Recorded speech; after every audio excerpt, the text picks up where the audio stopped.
लग्नाला दोन्ही घरातून आधी काही कमी विरोध झाला का? दोघांचे बिनसलं होतं, पण पुन्हा सगळे ग्रह जुळून आले. हे पहा ना, त्याचा सरळ साधा अर्थ एवढाच आहे हो, या दोघांचं लग्न होणारच आहे, हे विधी लिखित आहे. मग आपण उगाच त्याच्यात अडथळे आणून नशिबाच्या पुढे पळण्याचा का प्रयत्न करायचा? नाही, पण माझी मुलगी पुन्हा विदुराला नाही देणार मी. आम्ही मुंबई सोडणार होतो आमच्या मुलीसाठी, पण आता मुलीचीच मुंबई सोडायची इच्छा नाही म्हटल्यावर. म्हणजे तुम्ही तुमचा निर्णय बदलला म्हणायचा? मला आता हे घर आमच्याचकडे ठेवायला आवडेल. तुम्हाला आवडेल हो, मग वहिनींचं काय? तर मी समजावीन ना तिला, आणि व्यवहाराचं जे काय असेल ते आपण पुढे कधीतरी बसून बोलू ना. ठीक आहे, मग येऊ मी. थँक्यू वागसाहेब. आमची पद्मजा आम्हाला सोडून गेली, त्यात स्त्रीला दोष देण्यात काय अर्थ आहे हो?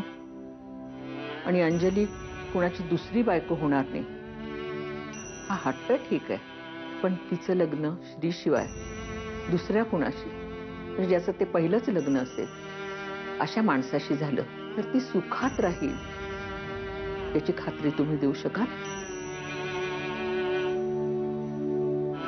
रागिणीताई, जी चूक मी केली ती तुम्ही नका करू. मी तुमच्या घरी येऊन अंजलीला काही बाई बोलले, मी मनापासून माफी मागते तुमची. आता नाही म्हणू नका. अंजली सारखी चांगली मुलगी मला सून म्हणून पदरात द्या हो.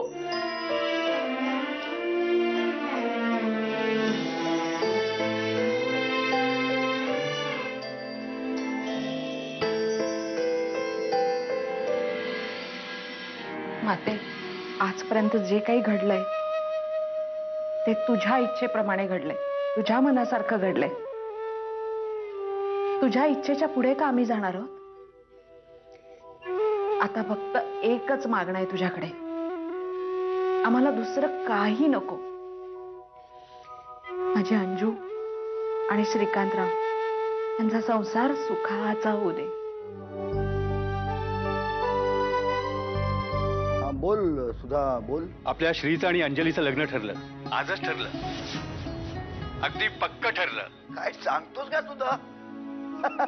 What a news. तुला खरं सांगतो, कसं रिॲक्ट हो मला कळत नाही या क्षणी. साहजिक आहे रे. अरे पण हो, श्यामल वहिनींचं काय, म्हणजे त्यांची मान्यता मिळाली का या लग्नाला? अरे देवा, श्यामलने स्वतः अंजलीला लग्नाची मागणी घातली आहे.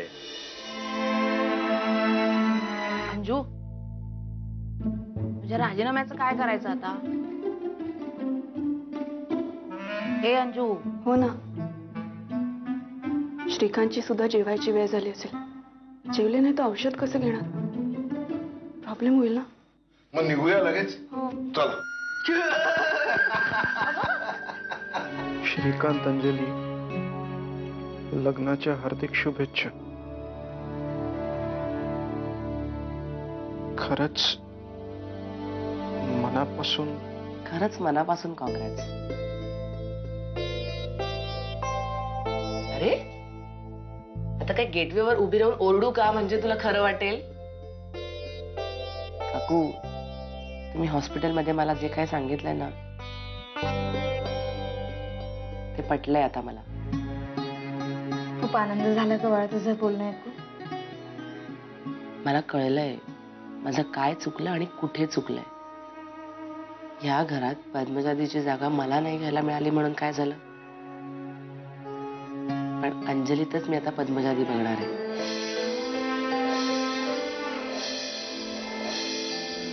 तीच मला पद्मजादीच्या जागी असणार आहे कायम.